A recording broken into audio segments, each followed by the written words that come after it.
This is a teaching video for the first page of Nuvole Bianche by Ludovico Einaudi.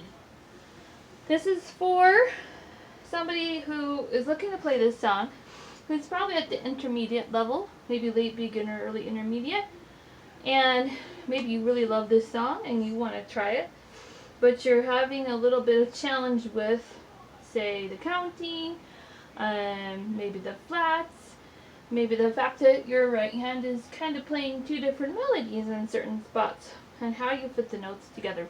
So we're going to address some of those issues today. The first thing that you notice about this piece is the key signature. It has 4 flats.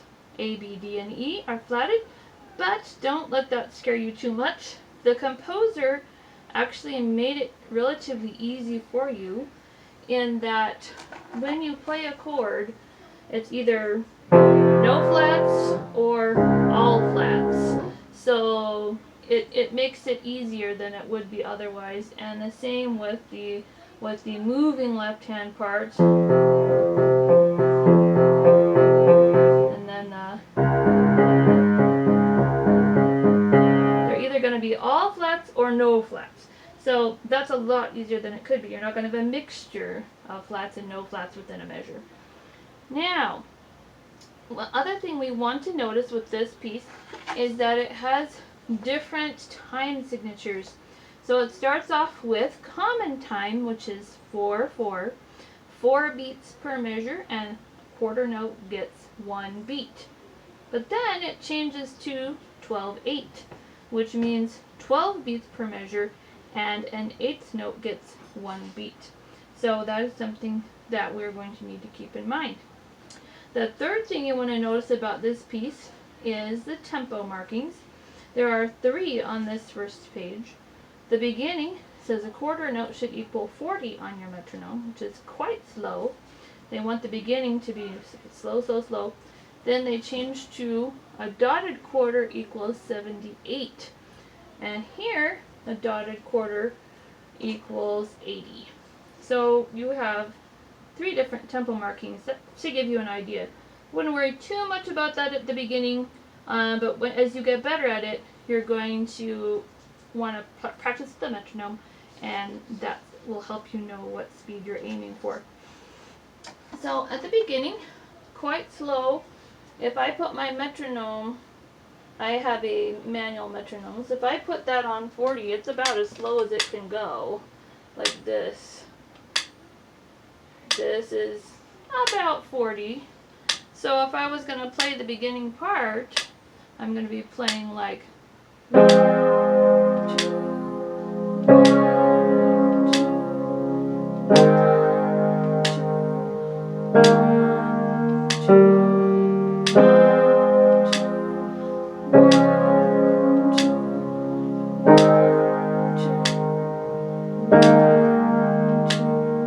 So quite slow, very pretty chords. They want you, the composer wants you to linger and enjoy the sound of those chords.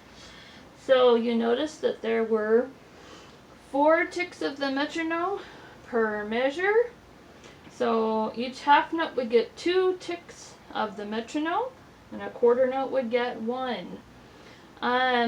You noticed that when we started those chords, we started with our right hand thumb on middle C. On our left hand, we're going to be here down below, we're going to be playing an F and an A flat, and then we add another note to that as we go to the triad chord afterwards. So we start here, and then right hand goes to D flat, and then we have A flat, F, D flat, then C, A flat, E flat, then B flat, A flat, E flat. Left hand moves to G, because those are quarter notes, they move a little faster. So you notice the half note holds down, while the right hand quarter or left hand quarter notes are playing, because the half note gets held.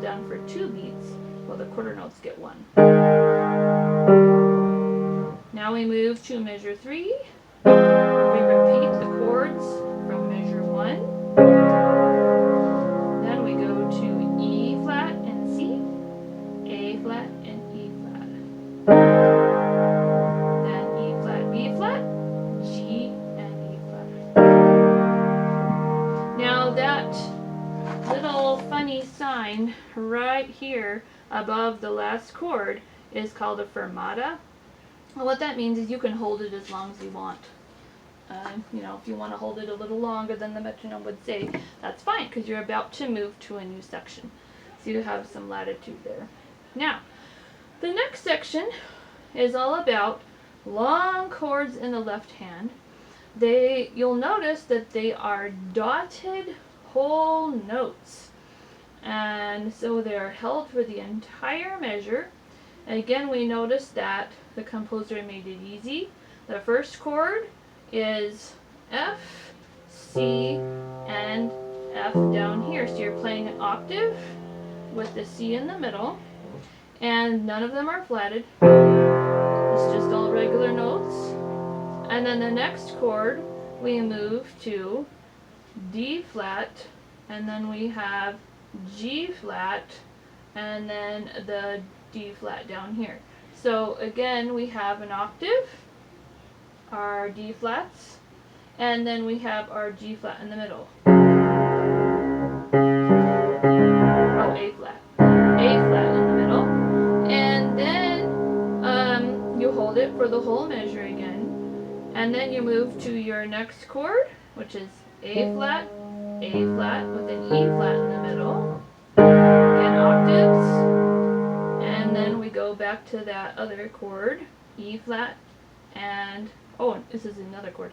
E flat, B flat, E flat. So 4 chords so far. And then we have F, C, and F again. And then back to this one, D flat, A flat, D flat, the A flat one, and then the E flat one. So all together, the chords in lines 1, 2, and 3 in the 12/8 section start with the F one, the D flat one, the A flat one, the E flat one, the F one, the D flat one, the A flat one, the E flat one.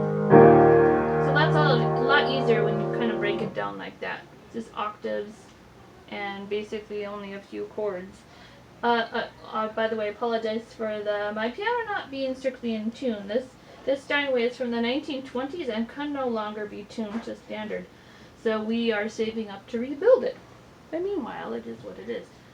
Okay, now we go to the right hand, which can be a bit complicated.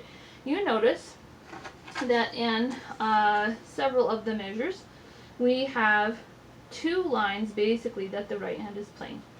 So in the very first measure, you notice that for the top line, you're playing 1/8 notes and quarter notes, and for the bottom line, you're playing dotted half notes.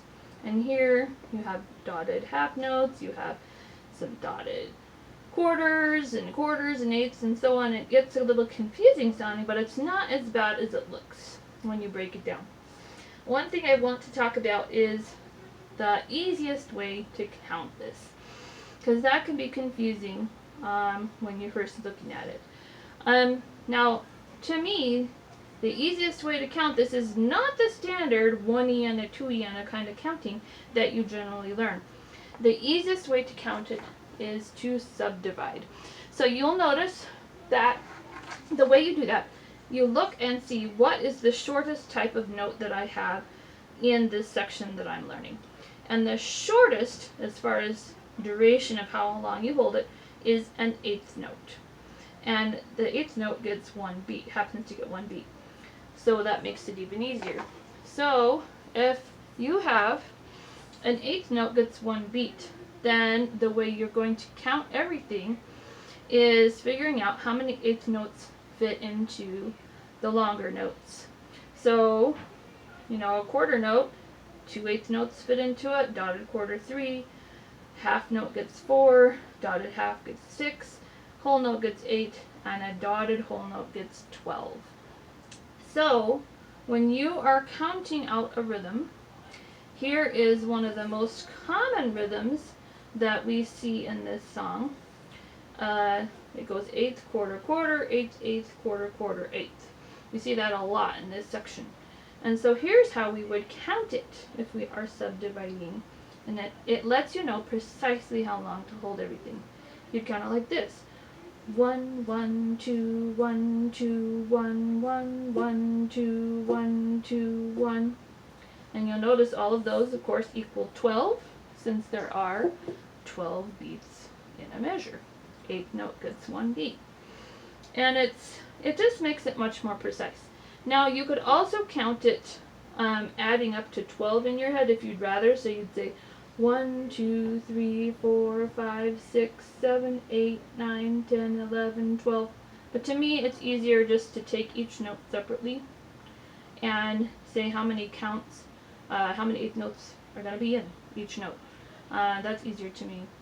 Then you'll notice when you try to play that, the top line, let's just separate the lines.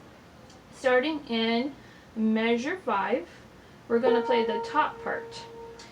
So we're starting with that same 8th note, quarter, quarter, 8th note, quarter, quarter, 8th note.